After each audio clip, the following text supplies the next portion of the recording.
And wallahi, Salahuddin going to Egypt was a blessing for Muslim Ummah. So he took Salahuddin Ayyubi along, اور Salahuddin Ayyubi تقریباً 24 سے 25 سال کے تھے.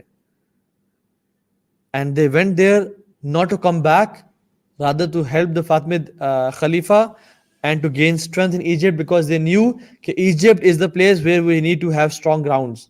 ہمیں یہاں پہ طاقت اور قوت اختیار کی ضرورت ہے. اور they helped Al-Adid to regain peace in his lands, fought battles here and there, جو بھی اس کے خلاف ایک ریبیلین کھڑا ہوا تھا, and became close to Al-Adid. Now what happened was, جب ان کی بیٹلز ہوتی تھیں کروسیڈرز کے ساتھ یا آگے پیچھے ریبلز کے ساتھ, تو اس ٹائم میں بیٹلز میں صرف ایک گروپ نہیں ہوتا تھا, مختلف گروپس بن جاتے تھے. کوئی لیفٹ سے اٹیک کرے, کوئی رائٹ سے. جو لیفٹ سے اٹیک کرتا تھا اس کو بولتے تھے یسار, اور جو بیچ میں ہوتا تھا گروپ جو مین ہوتا تھا اس کو بولتے تھے قلب, اور جو رائٹ پہ ہوتا تھا اس کو بولتے تھے میمنہ. ٹھیک ہے. صلاح الدین Ayubi being a 24-year-old youngster, he used to lead one of the groups, کبھی یسار, کبھی میمنہ, اور کبھی کبھی قلب کا جو مین اور جو یہ جو the best of the force ہوتا تھا نا, جو سب سے بہترین شخص ہوتا تھا, وہ کسی ایک گروپ کو لیڈ کرتا تھا.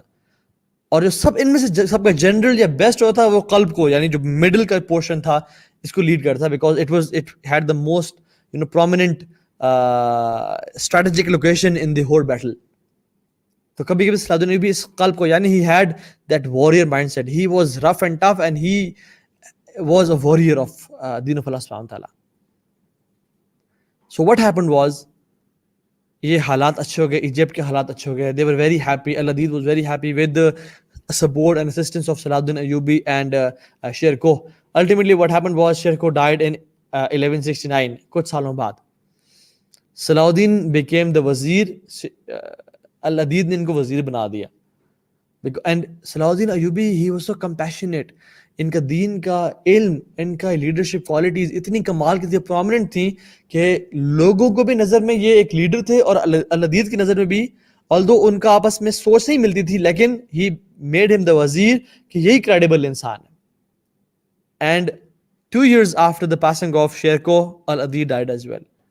And Sultan Salahuddin Ayyubi became the Amir of Egypt.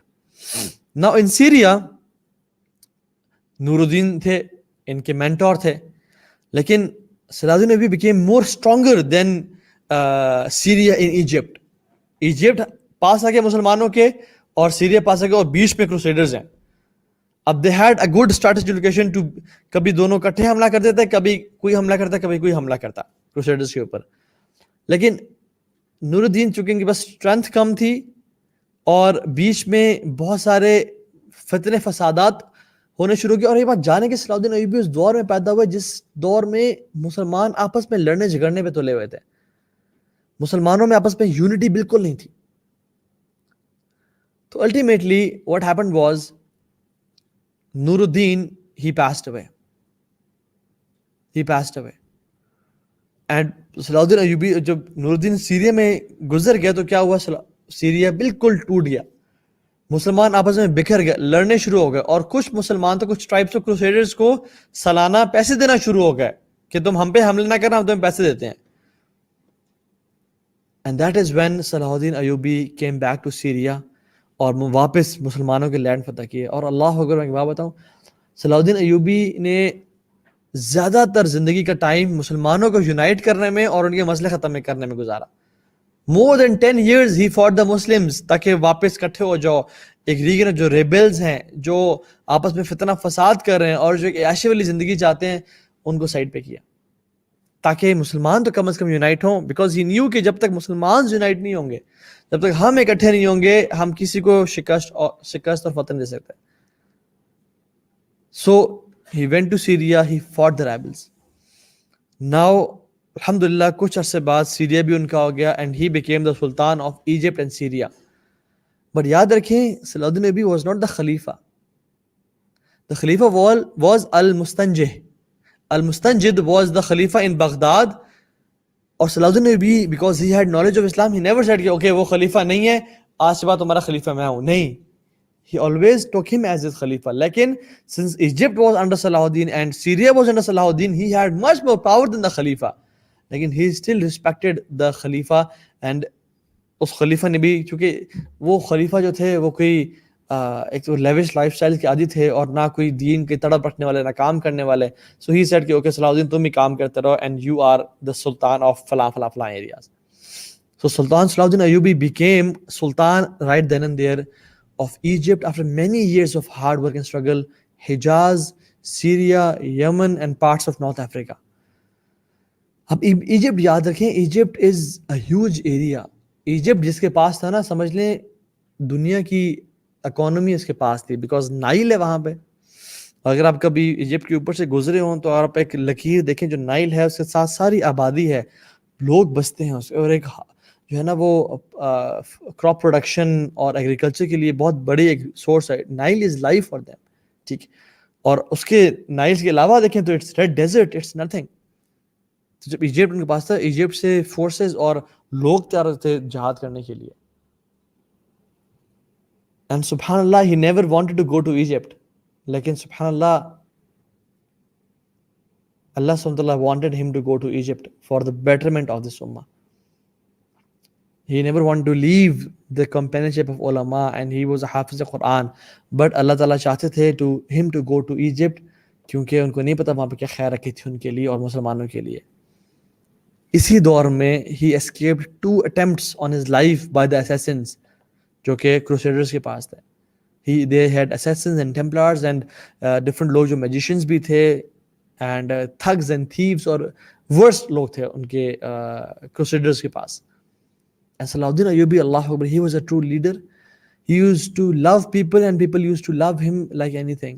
He was a Muhammadi, he was a mu'min. He loved the Quran and he recited the Quran. He used to love Muhammad sallallahu alaihi wasallam. Muslims loved him, non-Muslims loved him. The good loved him and the bad loved him. Everybody tried to own Salahuddin Ayyubi because of his character and caliber, because of his compassion and mercy and his leadership skills. And the numbers of the kuffar and the armies, it never scared him. It never scared him. Europe نے تمام اپنا سب کچھ لگا دیا مسلمانوں کو صفحہ ہستی سے مٹانے کے لیے, لیکن Salahuddin Ayubi, he fulfilled the rights of jihad. He fulfilled the rights of serving the ummah. He sacrificed each and everything for this ummah. As if Allah subhanahu wa ta'ala kept a man from the people of Badr to come after 500 years to help the Muslims. Allahu Akbar. Yes, people write کہ as if he was a man from the people of Badr, کہ اللہ نے ان کو رکھ لیا اور سنبھال لیا کہ میں ان کو تقریباً 500 سال بعد بھیجوں گا مسلمانوں میں تاکہ مسلمانوں کے حالات کو بہتر کریں. And the statements mention کہ جب ان کی والدہ pregnant تھی and she was about to give birth, ان کو خواب آیا اور اس خواب میں وہ دیکھتی ہیں کہ she had a sword from the swords of Allah subhanahu wa ta'ala in his stomach. لیکن اسلام سے نفرت کرنے والے بہت سے لوگ موجود تھے جو اسلام کے شدید دشمن اور اسلام کو تباہ و برباد کرنے کے لیے تیار تھے. Why? Because they are this deep hated for Islam. ان میں سے ایک شخص تھا جو سب سے ایول تھا, ریجنلڈ ڈی شیٹلان. ریجنلڈ ڈی شیٹلان, اور یہ 15 سال جو ہے وہ نور الدین نے اس کو because he was captured jail میں رکھا. staunch enemy of Islam. He used to hurt Muslims many times. جب سیریا آپس میں لڑنا جھگڑنا شروع کیا اور سلطان صلاح الدین ایوبی کے آنے سے پہلے ریجنلڈ کو انہیں ریلیز کر دیا, and he was a good warrior as well. تو کیا کیا اس نے, ایک آرمی گیدر کی, and he planned to march on Mecca to destroy the Kaaba. لا الہ الا اللہ. اینڈ ہی سیڈ کہ I want to destroy the Kaaba, اور میں اس کی اینٹ سے اینٹ بجا دینا چاہتا ہوں, and then I will go to Medina and نعوذ باللہ من ذالک والعیاذ باللہ. he said میں اس شیپ ہرڈر کو اور کیمل ہرڈر کو جو کہ چرواہا تھا, والعیاذ باللہ, he was saying this about رسول اللہ صلی اللہ علیہ وسلم, کہ میں اسی قبر سے نکالوں گا اور میں اپنے پیلس میں جو کہ کرک میں تھا وہاں لے جاؤں گا اور میں مسلمانوں کو چارج کروں گا ٹو سی ہز باڈی. جب صلاح الدین ایوبی کو پتہ چلا اس بات کا He had deep love for Rasulullah صلی اللہ علیہ وسلم. He made an oath. انہوں نے اپنی تلوار کو آسمان پہ لہرایا اور کہا واللہ I'll kill this person with my own hands. ایک اور موقع پہ مسلمانوں کا ایک قافلہ جا رہا تھا حج کرنے کے لیے. اس نے اس قافلے کو پکڑا اور اپنے اس پیلس میں جو کہ جارڈن میں ہے کرک کے نام سے وہاں بند کر دیا اور ان کو ٹارچر کرتا تھا اور کہتا تھا where is Muhammad, call Muhammad to help you out صلی اللہ علیہ وسلم, ویئر از ہی, کال ہم ٹو ہیلپ یو آؤٹ. تم اس کو ماننے والے ہو. اور جب صلاح الدین ایوبی کو پتا چلا کہ اس نے ایسی بات کی ہے تو پھر انہوں نے تلوار اٹھائی آسمانوں کی طرف اور کہا واللہ I will kill this person with my own hands. یہ غیرت تھی. اور آج قرآن چلایا جا رہا ہے, آج عورتوں کو ریپ کیا جا رہا ہے, آج چھوٹے بچوں کو دیواروں پہ مار دیا جا رہا ہے, کیمیکل ویپنز پھینکے جا رہے ہیں, عورتوں اور بچوں کے ریپ کیے جا رہے ہیں. 50 دن کے لیے عورتوں کو گھر سے اٹھا کے لوگ لے جاتے ہیں اور زیادتی کرنے کے بعد ان کی لاشیں گھر پہ پھینک جاتے ہیں. لیکن ہمارے میں سے کوئی مرد نہیں ہے جس کو یہ چیز بری لگے. کیوں؟ ہمیں تو مال سے محبت ہے. ہمارے پاس جی نیٹ فلکس ہے, ہمیں کیا ضرورت ہے ان خواتین کے بارے میں سوچنے کی. مجھے جی سیلری آ رہی ہے, میں تو کارپوریٹ سلیو ہوں, میں تو گھر بنانا جی, مجھے نہیں پرواہ ان عورتوں کی. میں بس کھاؤں پیوں عیش کروں, میں بس کیفیز میں اپنے دوستوں ہینگ آؤٹ کر لوں, میں بس جو مرضی کرنا کروں, اپنی لذتوں کو خواہشات کو اور جو بھی فلتھ میں دیکھ رہا ہوں انٹرنیٹ پہ وہ دیکھتا رہا ہوں, مجھے تو اور کچھ نہیں چاہیے. I am not a part of this امہ, میں تو ویسے ہی بس. They were men. یاد رکھیں کہ بات کو, every male is not a man, but every man is a male. ہر میل جو ہوتا ہے نا وہ مین نہیں ہوتا, but every man is a male. اللہ سبحانہ تعالیٰ جب بھی قرآن میں بڑی بڑی کوالٹیز کے بارے میں بات کرتے ہیں اور بڑے بڑے کام کرنے کی بات کرتے ہیں, اللہ تعالیٰ رجال کا ذکر کرتے ہیں. رجال من المؤمنین رجال صدقوا ما عاهدوا الله علیہ فمنهم من قضى نحبه ومنهم من ينتظر وما بدلوا تبدیلا. رجال, they are men. And there are some males in society جو میل تو ہیں لیکن they are not men. So this ummah needs a rijal. This ummah needs men جو کہ قربانی دینے کے لیے تیار ہوں, جو کہ لذتوں کو ختم کرنے کے لیے تیار ہوں, جن کے صرف یہ ڈریم نہ ہو کہ میں بس ایک گھر لے لوں, ایک گاڑی بنا لوں اور گھومتا پھرتا رہوں, کھانا پیتا رہوں, اپنی لذتوں کو پورا کروں, بلکہ they have made sacrifices for this deen. They have big aims and plans. They're not just boys. And subhanAllah, then what happened? Saladdin Ayyubi said, I will kill this man. 1187 میں, not going to details, the battle of Hittin took place.